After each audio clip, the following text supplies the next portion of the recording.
Hello, viewers. Today is Friday, December 6, 2024. We are here to discuss about the Border Gavaskar Trophy second test, day one of the match that's played in Adelaide. And as far as the game goes today, we had before that we have Mr. S.N. Sukumar as usual to provide his analysis and thoughts on the day one of the test match. The day one of the test match pretty much had India bat first after winning the toss, scoring around 180 runs. They did score at a clip pace. They scored around 4 point. They scored at the rate of around 4 runs an over, which is kind of surprising, given the fact that that this is a test match and first day one, they could have tried to occupy the crease as opposed to going for the shots. But nevertheless, India were bundled out for 180. And in terms of the team composition, Rohit Sharma came in and Shubman Gill came in. And the big surprise was Washington Sundar was replaced by Ravichandran Ashwin. And in reply, Australia scored around 80 odd runs for the loss of just one wicket, which was Usman Khawaja. So that's the status of the first day's play as of now. Let me go ahead and ask Mr. Sukumar on his thoughts and opinions on the first day. Given the fact that India batted first after winning the toss, what do you feel, and was it the right decision? And also talk about the team composition from the Indian side. See, regarding the team composition, everybody is surprised that Ashwin came back replacing Washington Sundar because he did very well. Because he got 20 odd runs in both the innings and he didn't bowl much in the first innings. Second innings, he got 2 wickets. He bowled about 8 to 7 overs, that's it. So, what is expected of Washington, he definitely has performed. But team management thought otherwise, and especially Rohit Sharma had a good faith over Ashwin, and he picked his men with a lot of anticipation and hopes. And coming back to the toss, winning the toss and batting first is the correct decision. But the Australians bowled very, very well. There is in the sense balls which dismissal balls and all, some of them are unplayable, especially the swinging Yorkers. First ball to Jaiswal and then Ashwin and then even Nitish Rana, full Yorkers and swinging. So it is very difficult to put the bat on the ball. When you don't put the bat on the ball, you will be plumb in front. So these things happened. And Pat Cummins bowled really well, supporting Mithil Starc. And he took 2 wickets, 2 crucial wickets in the sense.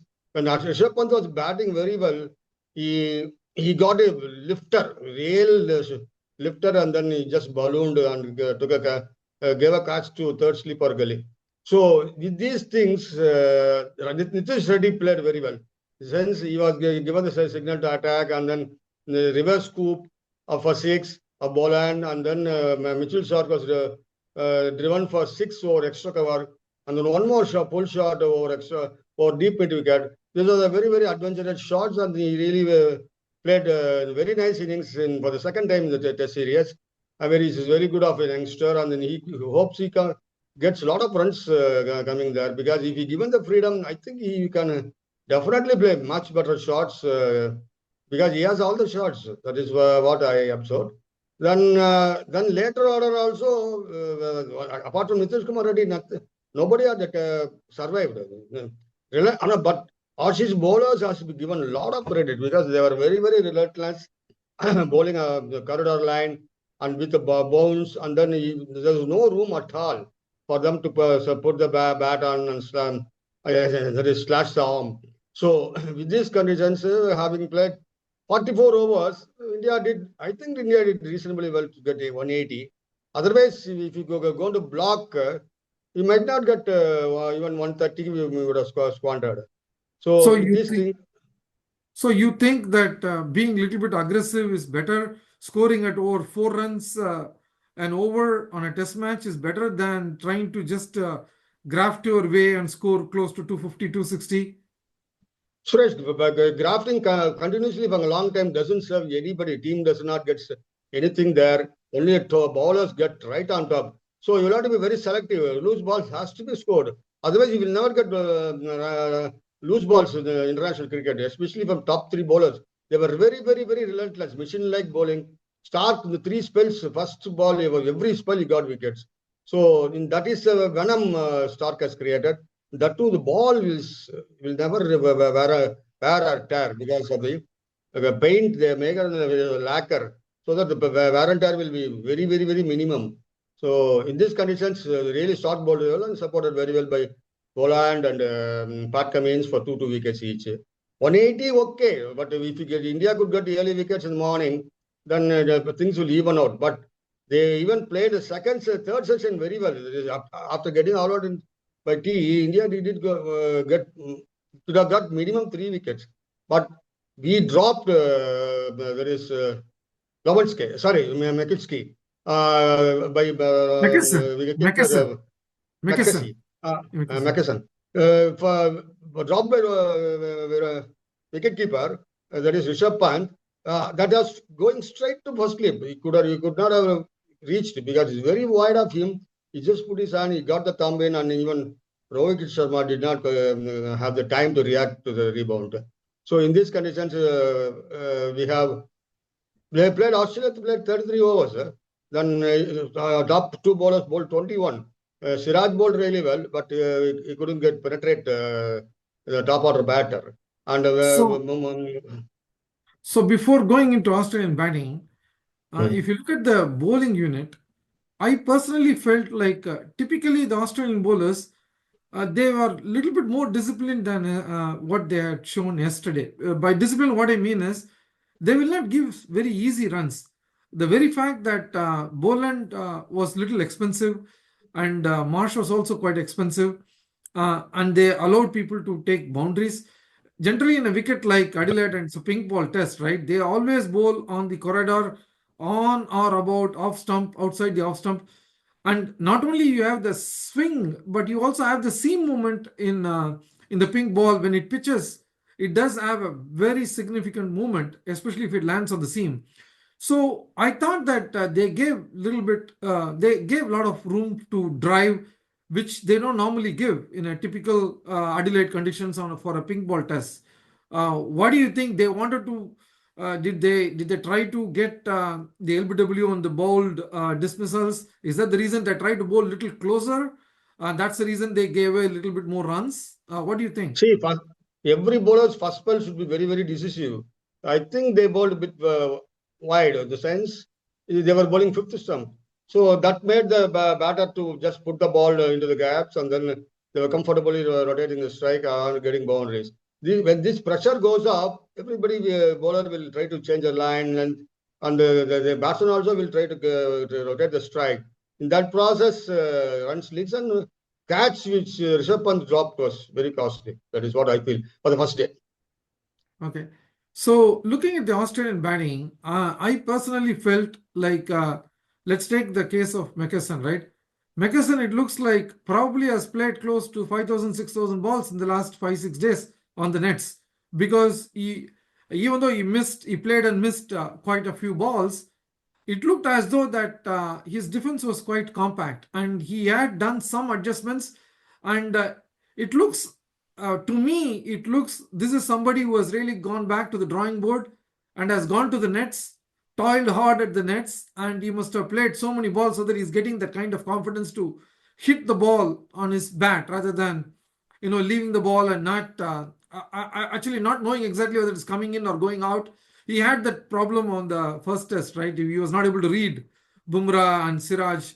But I think he went back to the drawing board, and I feel that he must have gone to the nets and played close to 4,000, 5,000 balls, I would believe, because based on his performance playing the new ball against Bumrah yesterday. What do you think? Yeah, it could be correct because the first ball he was middling it. That is the beauty of an opener because when the ball is being hitting the middle of the bat by every time with the new ball on, if you're going to get the gaps on, it's going to be boundaries. So he really played, as you observed, he really played really well.